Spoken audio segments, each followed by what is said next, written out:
यार दिल्ली कैपिटल वालों की बात सुनी आपने, जिसमें उन्होंने कहा है कि इम्पैक्ट प्लेयर रूल को हटा दो।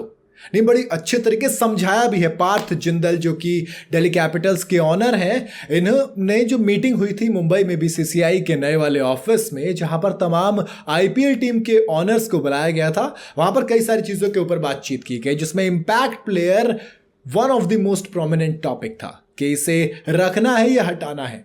जय शाह ने भी जब आईपीएल खत्म हुआ था तब कहा था कि कुछ रूल्स सिर्फ टेस्ट के लिए लाए गए थे और वो हटाए जा सकते हैं। तो लोगों ने कहा कि भैया सबकी छोड़िए, यहां पर सिर्फ और सिर्फ एक रूल की बात हो रही है और वो है इम्पैक्ट प्लेयर का रूल, जिसको जय शाह हटाने की बात कर रहे हैं।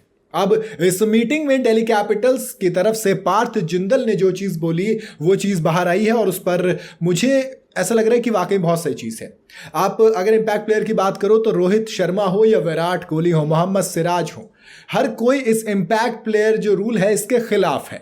आप टॉम मूडी, हालांकि इसके भी टॉम मूडी इसके खिलाफ है, तो जो कि एसआरएच के कोच रहे हैं, आई शुड से आईपीएल विनिंग कोच रहे हैं। मिच मैक्लानिगन 4 बार मुंबई इंडियंस से खेले हैं, ट्रॉफी जीत चुके हैं ये मिच मैक्लानिगन, ये सपोर्ट कर रहे हैं, ये कह रहे हैं भैया एंटरटेनमेंट चाहिए और इम्पैक्ट प्लेयर रूल एंटरटेनमेंट लेके आता है। लेकिन पार्थ जिंदल ने बड़ी अच्छे समझाया। उन्होंने कहा कि देखो, जब इम्पैक्ट प्लेयर रूल आया था तो इसलिए आया था ताकि बहुत से खिलाड़ियों को मौका दिया जा सके जो कि अनकैप्ड भी हैं, यानी कि जो अभी इंडियन टीम में नहीं खेले। नए टैलेंट को आप नरिश कीजिए, नए टैलेंट पर आप काम कीजिए ताकि इंडिया को नया टैलेंट मिल सके, इंडिया को नए प्लेयर्स मिल सके, उसकी बेंच स्ट्रेंथ मजबूत हो सके। लेकिन कुछ लोग इसके खिलाफ भी हैं। आप रोहित शर्मा की बात करेंगे तो वो कह रहे थे देखो हमारे ऑलराउंडर्स पे इफेक्ट पड़ रहा है, हम ऑलराउंडर्स तैयार नहीं कर पा रहे हैं। बड़ी चीज थी ये वाली। जो पार्थ जिंदल है उन्होंने भी यही चीज बोली। उन्होंने कहा कि 2 खेमे बटे हुए, एक कह रहा है कि सही है, दूसरा कह रहा है कि गलत है, इसको हटाना चाहिए, तो मैं दूसरे वाले खेमे में हूं। मुझे ऐसा लगता है कि इसको हटाना चाहिए ताकि आप 11 वर्सेस 11 का एक गेम देख सकें। ऊपर से जब इंडियन टीम में ऑलराउंडर की बात आती है तो आप ऑलराउंडर को ही डेवलप करें, क्योंकि ऑलराउंडर को कोई रिप्लेस नहीं कर सकता। अगर आप बेसिकली ये मानना है कि अगर आप इम्पैक्ट प्लेयर रूल रखेंगे तो फिर आपने देखा शिवम दुबे को सिर्फ बैटिंग कराई जाती थी जबकि वो ऑलराउंडर थे।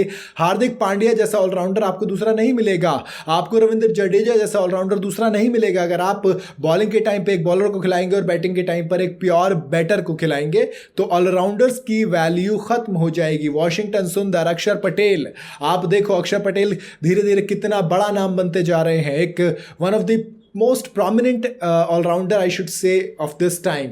अक्षर पटेल जितना अच्छा वो खेल रहे हैं, जितनी अच्छी फॉर्म में है वो, तो अगर ऐसी चीजें खराब होंगी तो मेरे ख्याल से दिल्ली वालों की बात मान लेनी चाहिए और इम्पैक्ट प्लेयर रूल को हटा देना चाहिए। बाकी टॉम मूडी ने भी कहा हटाने के लिए, हालांकि मिच मैक्लानिगन कह रहे हैं कि भैया मजा आता है, रहने दीजिए, बहुत कुटाई होती है।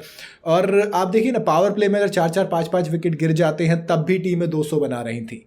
तो बहुत से लोग हैं जो कि इम्पैक्ट प्लेयर रूल के सपोर्ट में भी हैं और खिलाफ भी हैं। वैसे आप कौन सी साइड है? आपके खेमे, आप किस खेमे में, आपके हिसाब से कि इम्पैक्ट प्लेयर रूल को आईपीएल 2025 में भी रहना चाहिए या फिर हटा देना चाहिए? बताइएगा जरूर कमेंट के अंदर। वीडियो अगर आपको पसंद आई हो तो इसे लाइक और शेयर जरूर करें, ज्यादा है तो चैनल को फॉलो और सब्सक्राइब जरूर करते जाइएगा।